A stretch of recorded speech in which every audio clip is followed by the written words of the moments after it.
First, I'm going to hike my pants up because they're a little bit loose. The plan today is I kind of jimmy rigged the davit, which is our crane. I need to put a new cable on. That's the problem.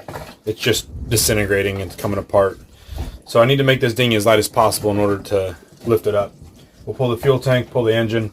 My engine will clamp right here. We've got an outboard stand here, which is great. And then that should drop the weight of the boat. Pardon me.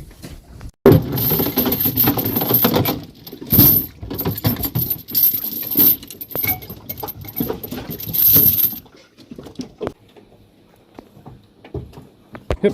Okay. Do you want me to help you lift it up to Carter or grab it from Carter?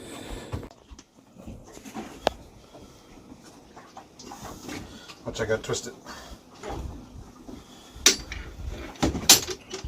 Stop pushing it. I'm not. I'm just lifting. Stop lifting it. Just making sure it doesn't hit my face. Oh,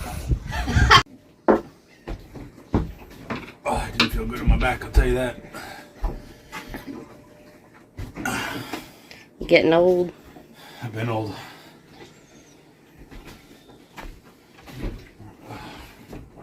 You know what they say about boating? Doing projects in beautiful places. Just can't make this stuff up, man.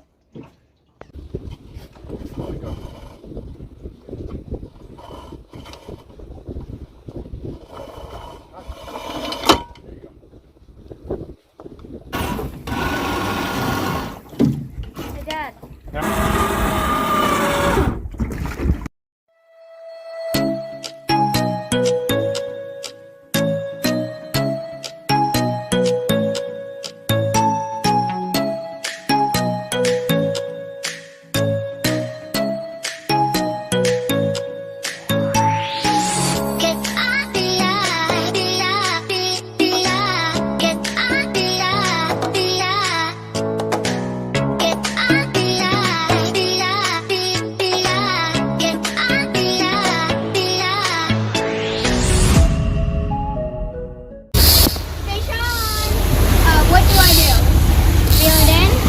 Tighten it, and then start reeling it in. Okay, Daddy, slow down. So start reeling it in. I'll help. Got fish on. What are you hoping for, Mom? Mahi. Mahi? I'm betting it's a barracuda. Oh, shut up. Barracuda. Are you sure that's not a mackerel? That's a barracuda. Hold this while I go. Leaving the Berry Islands to go to Spanish Wells in Eleuthera to find a doctor or a clinic.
Wet dinghy ride? Yep.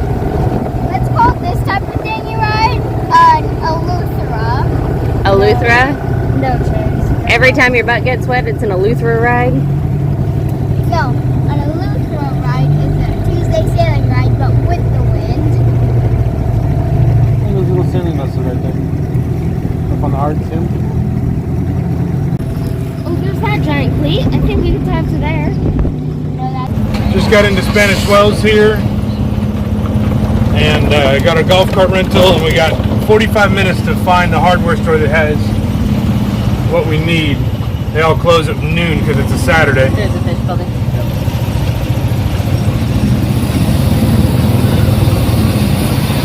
So we're gonna jump in our first hardware store. We're looking for a new cable for our dinghy davit.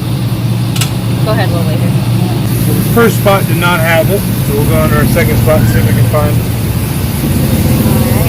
Alright. And we don't know where we're going. It's all just two streets. There's this street and the next street. That's it. Ocean's right there. Spot number 2.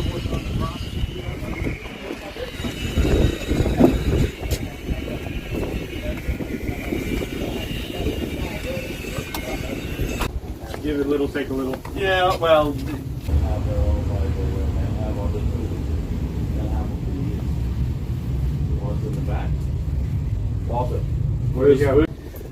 Found it. Our part we needed, our cable, at let me show you. R&B Boatyard here, full service boatyard in Exumas. Or excuse me, not Exumas. We're in Spanish Wells. And I like this town so far. It's cute. I like the working dock. Anyway, very helpful, very friendly. Had a great selection. So if you need a boat part, they probably got it for you. And what did that cost? I bought the cable, 25-foot cable, the hook and everything was like $26 or $28 plus tax. So I bought a couple other things. My total was like $42. It was actually very reasonable. I was expecting to pay double or triple that. The golf cart we got, what was it? Harbor Villas? Harborside Golf Cart Rentals. Harborside Golf Cart Rentals. As we came in the marina here, where it's like the big south side of the island where all the businesses are, they've got a nice, beautiful dock, private dock. If you can turn that way, you can show it to them. It's got the 2 Bohemian flags back there. Maybe you can't see it. Anyway, they let us tie our dinghy there for the day. Rented the cart, the 6th person for the day was $77. That was pretty reasonable. We can keep it till after hours, till tomorrow even, and we'll just drop the keys off.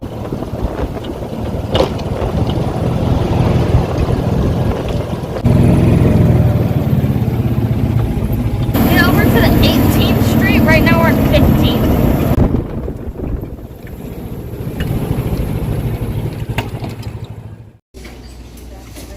Yes, my son's had an allergic reaction to something. I think he got in some poison wood or something else, but I'm not 100% sure.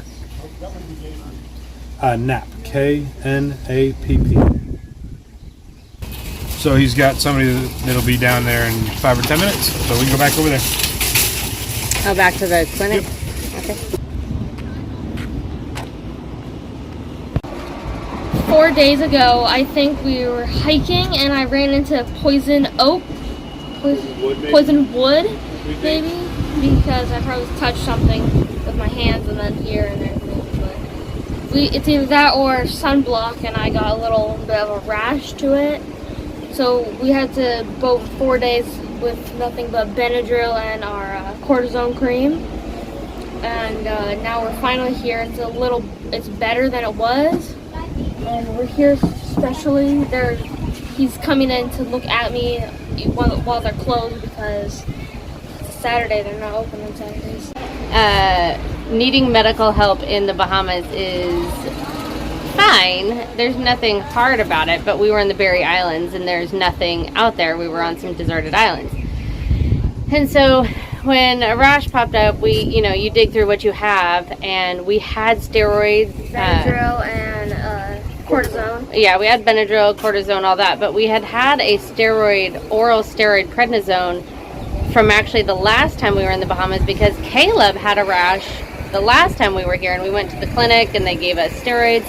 And then good old mom, trying to organize and clean up everything, I threw them away. They were thinking we'd need them again because it was just a one. So, kind of kicking myself for that, but grateful in Spanish Wells. There is a pharmacist that we talked to today on a Saturday, and the pharmacist just called the local doctor and was like, dude, this kid needs to be looked at.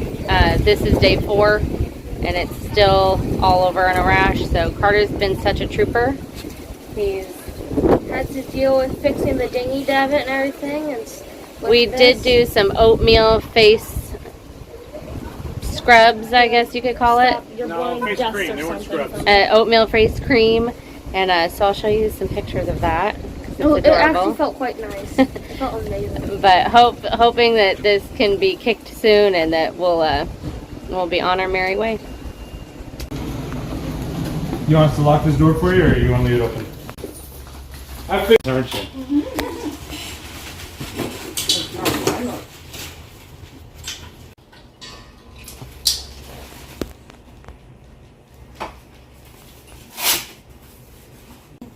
Oh, wow.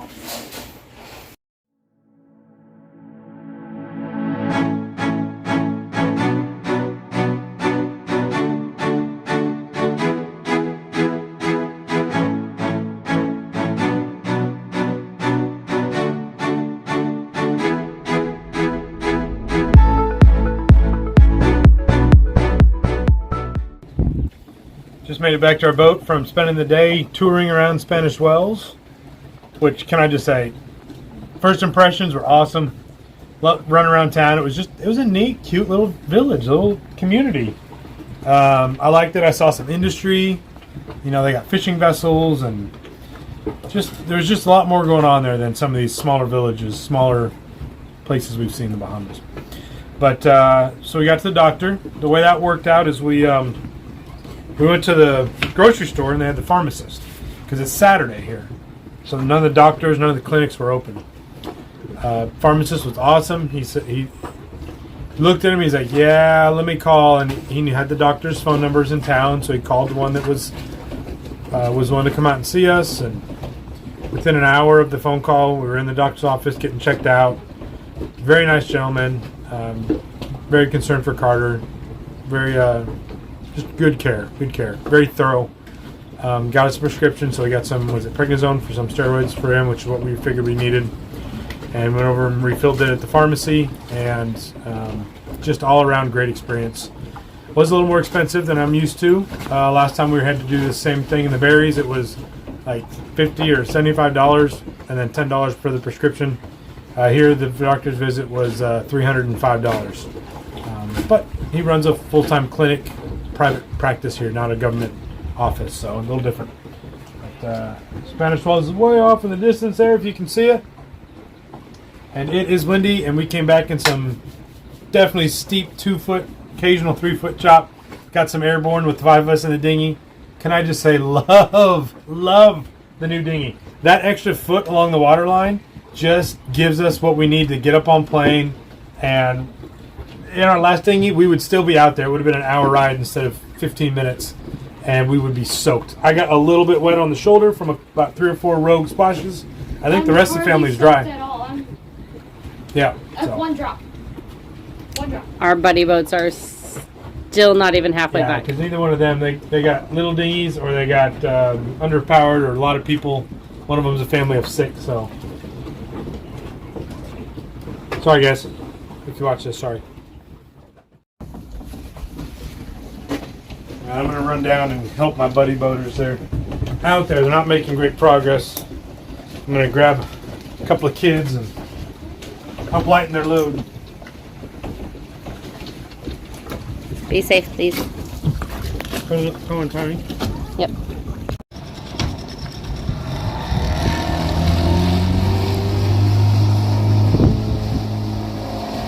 It's 2.5 miles from our Anchorage to the docks at Spanish Wells.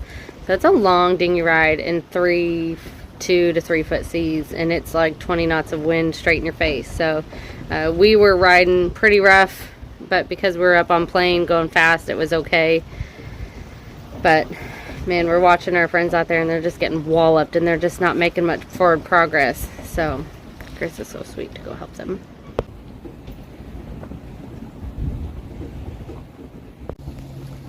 There he is, coming back.